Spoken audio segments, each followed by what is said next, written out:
Éric Nolot, on est face, encore une fois, à cette montée de la violence chez les jeunes. Nous constatons chaque jour l'état de santé mentale des jeunes et avec très peu de moyens en réalité pour l'endiguer. Non, mais puisque le Premier ministre a lancé un appel à proposition pour endiguer le fléau des armes sursaut blanches, collectif. Moi, je participe au débat, je réitère ma proposition. Toute personne prise en possession d'un couteau se retrouve en prison ferme. Je ne dis pas 1 an, évidemment, mais quelques jours de prison pour envoyer un message dissuasif. Parce qu'avant de traiter la santé mentale, il faut quand même traiter... Vraiment, la possession d'un couteau, c'est devenu tellement banal. Or, ce qui n'est pas banal, c'est que la possession d'un couteau sépare un incident d'un drame ou d'une tragédie. S'il n'y a pas de couteau, il peut se passer évidemment des choses graves, mais bon, il y a moins de chances. Il y en a partout. Oui, il y en a partout. Bon, en plus, là, c'est un couteau de chasse. Donc, je pense que c'est sur ça qu'il faut agir. Après, en effet, ça ne suffit pas. En effet, il y a la question de la santé mentale qui est extrêmement préoccupante dans la jeunesse, particulièrement depuis l'épidémie de Covid. Nous le savons. Mais je pense que là, maintenant, il faut des mesures d'urgence. C'est la première que je propose. Pas de profil politique pour l'instant pour ce jeune homme, Gauthier Lebret. On dit un peu tout sur les réseaux sociaux. Oui. Là, on a ce manifeste politique qui parle d'écocide, qui parle de... Encore une fois, rien ne nous permet de déceler, même dans ça, un passage à l'acte. Non, je pense que c'est encore trop tôt pour définir les réelles pensées, les réels ressorts de son passage à l'acte. Mais pour répondre à Éric Nolot sur les couteaux, évidemment, quand c'est une machette comme l'arme qui a tué le jeune Elias, c'est très clair. Une machette zombie, une arme absolument épouvantable, que certains ont même d'ailleurs voulu cacher en nous faisant croire que c'était à l'aide d'un couteau. Il n'y a pas de débat. Le couteau, c'est compliqué parce que des couteaux, il y en a absolument partout.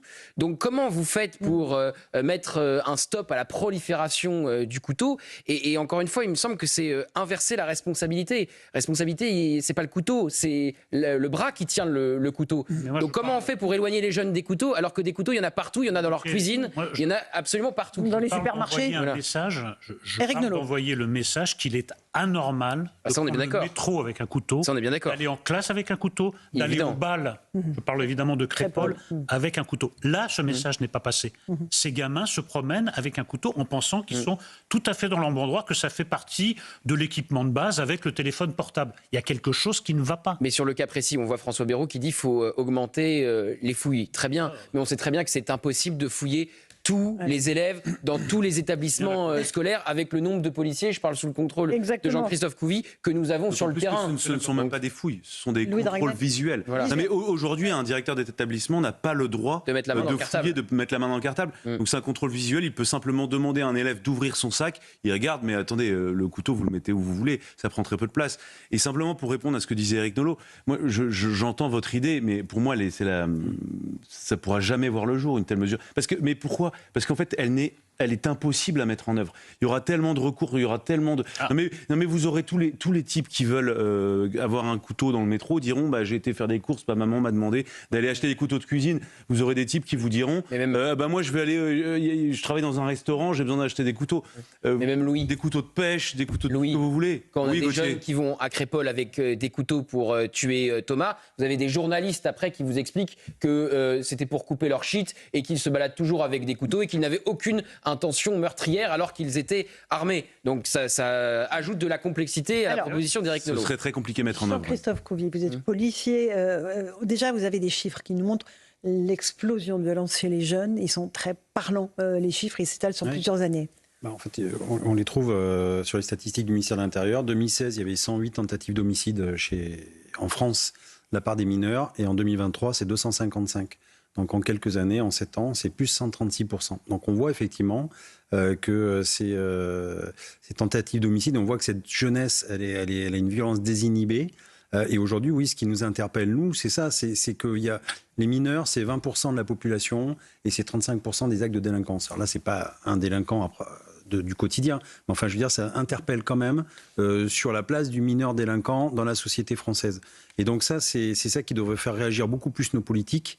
Or, aujourd'hui, on se rend compte que là-dessus, ils sont paralysés.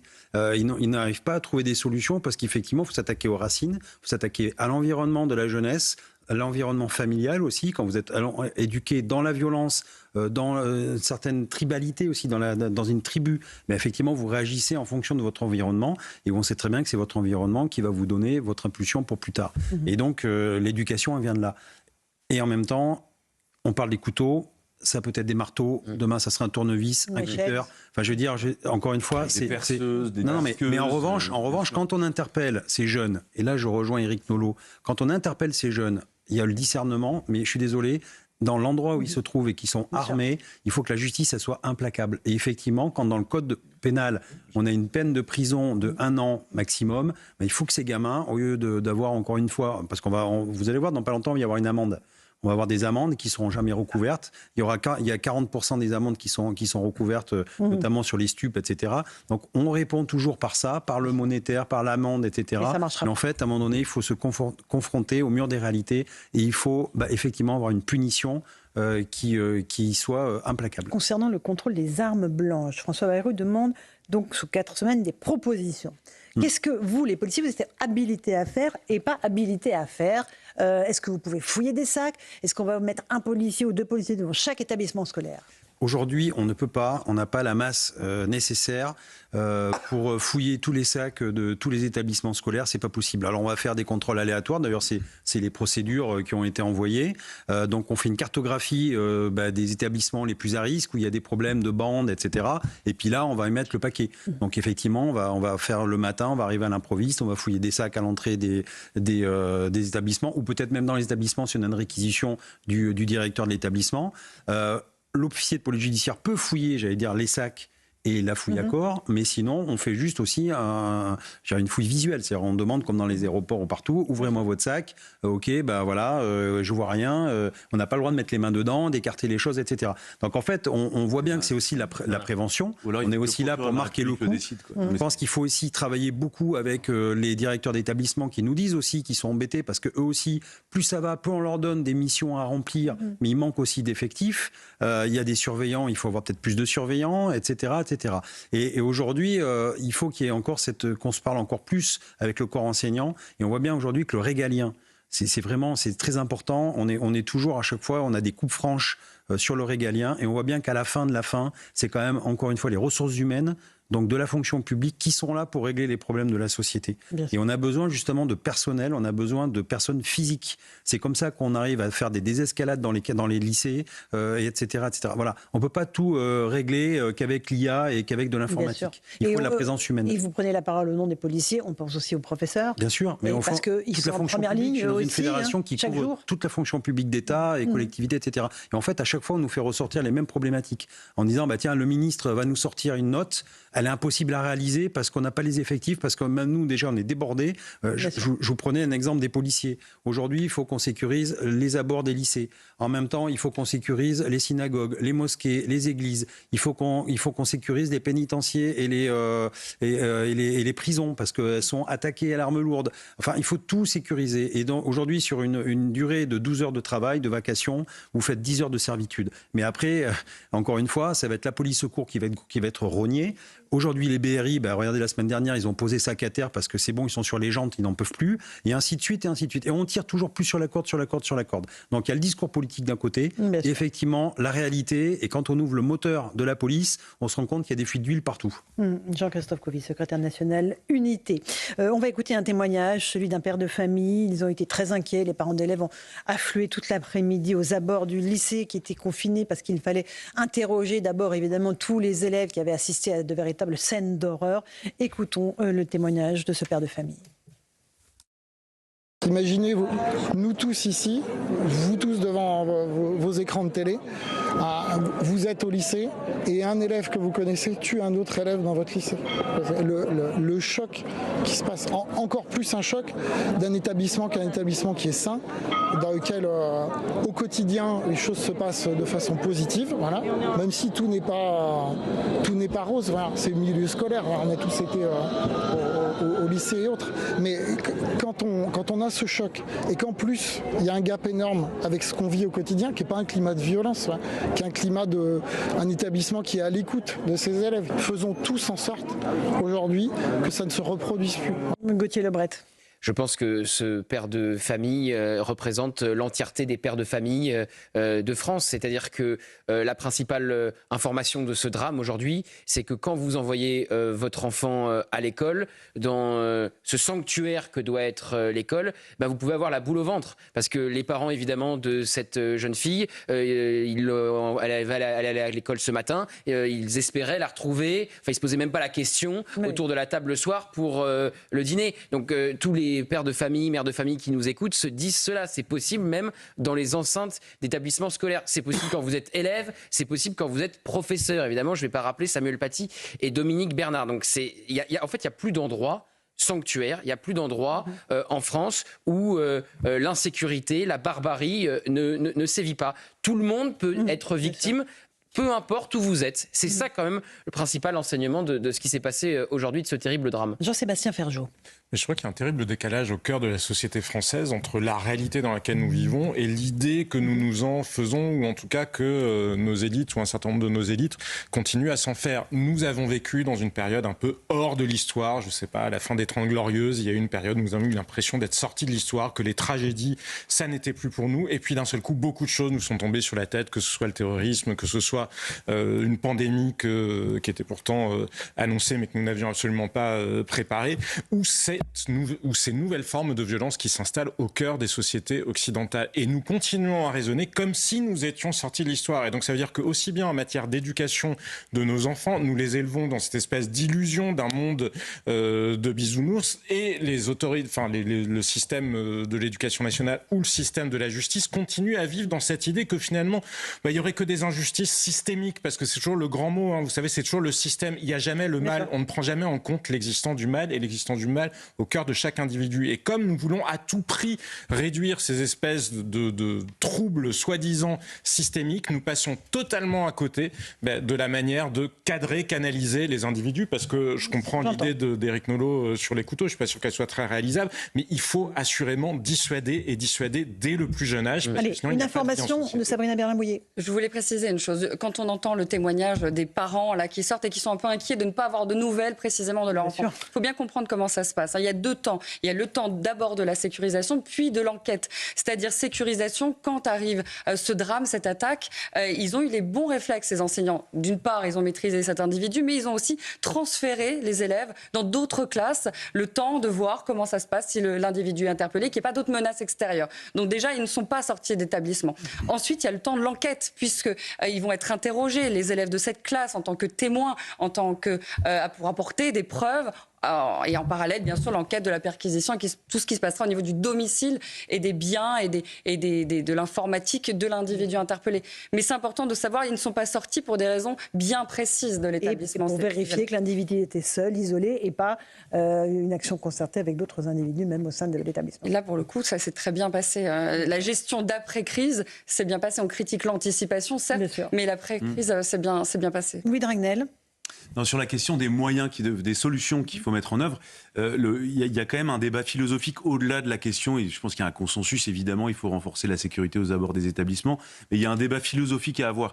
Est-ce qu'on va basculer dans une société dans laquelle tous les établissements sont protégés par des gardes armés? Est-ce qu'on bascule dans une société dans laquelle tous les agents pénitentiaires sont protégés par des policiers qui eux-mêmes vont être protégés par des gendarmes, parce qu'un jour c'est eux qui vont être attaqués parce qu'ils ont eu le toupet d'aller protéger des agents pénitentiaires? Et ainsi de suite. Et en fait, vous avez énormément de pans de la société aujourd'hui qui demandent de nouvelles protections. Donc on peut basculer dans le tout sécurité avec toujours plus d'effectifs, et vous verrez, en réalité, on ne sera pas mieux protégé, et il y aura toujours de l'insécurité, et il y aura toujours de la violence, et il y aura toujours des armes. Aujourd'hui, ce sont des couteaux, hier c'était des cailloux, avant-hier c'était des coups de poing. Eh bien en fait, demain ça va être des armes à feu. Enfin, non, mais la suite de l'histoire, on la connaît. Donc le vrai électrochoc qu'il faut avoir, c'est surtout pour travailler les causes en amont, mais pas uniquement avec de la prévention. C'est-à-dire, c'est travailler avec les parents, c'est travailler même les contenus à l'école, c'est travailler... Faut-il qu'il y ait des parents? Mais oui, d'accord, mais en fait, dans ce cas-là, on se dit, il n'y a pas de parents, bon, tant pis. Il faut les responsabiliser. Donc, c'est les parents qui ne sont pas capables de gérer leurs enfants ou qui doivent être sanctionnés, bien, ils doivent être sanctionnés. À chaque fois, il y a toujours le débat, mais oui, mais alors, ils sont dans une grande précarité. C'est pas parce que vous êtes des parents pauvres que vos enfants deviennent forcément délinquants. Il y a des parents pauvres qui ont très bien élevé leurs enfants. Mais évidemment.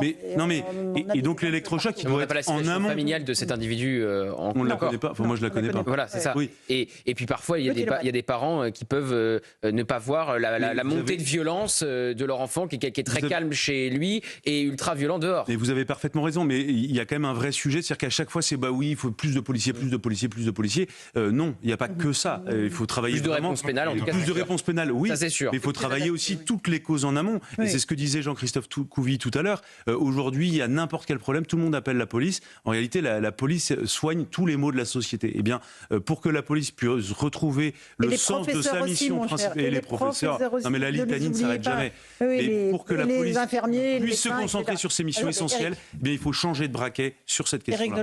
Pour prolonger ce que disait Jean-Sébastien Ferjou dans sa précédente intervention sur le décalage entre la réalité et le langage. Moi, je trouve que c'est d'une douloureuse ironie d'encore parler de sanctuaire pour l'école. Ça fait longtemps que c'est plus un sanctuaire. Il y a eu Samuel Paty, il y a eu Dominique Bernard. L'école est devenue le terrain d'exercice de toutes les idéologies. On l'a vu avec l'islamisme. On le voit avec l'extrême gauchisme du tract posté par ce gamin. La question, elle est simple. Est-ce que nous voulons que l'école redevienne un sanctuaire ?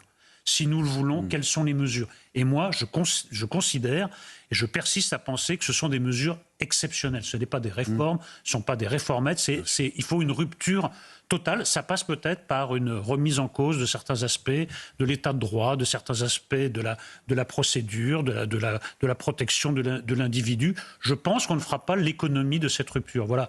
Après, moi, je crains fort que dans 4 semaines, quand le délai imparti par le Premier ministre sera passé, on sera, l'émotion sera retombée. On aura oublié. Mais voilà, qu'il y aura 2-3 mesurettes et qu'on attendra le prochain drame. Moi, pardonnez-moi, mais c'est ça que je vois venir. Vous avez raison, Éric. Vous avez raison. Probablement pas une remise en cause de l'état de droit. Jean-Sébastien Ferjou. Certains aspects, je parle pas de... C'est une évolution de l'état de droit. Je comprends ce que vous voulez dire. C'est simplement sur les mots, une remise en cause du juridisme, c'est-à-dire cette espèce d'obsession pour la règle, indépendamment du bon sens avec laquelle on l'applique. On voit bien dans un certain nombre de circonstances qu'on applique des règles sans réfléchir au contexte dans lesquels elles s'appliquent. Et c'est ça qui est profondément tragique. On voit des magistrats qui sont contraints d'ailleurs, parce que parfois ils ne font qu'appliquer le droit qu'ont voté les parlementaires et un droit qui est très souvent contradictoire, parce qu'il y a des injonctions contradictoires, parce qu'à la fois il faut des peines lourdes, mais il faut aussi penser à réintégrer les gens, à préserver leur droit à une vie familiale, bref.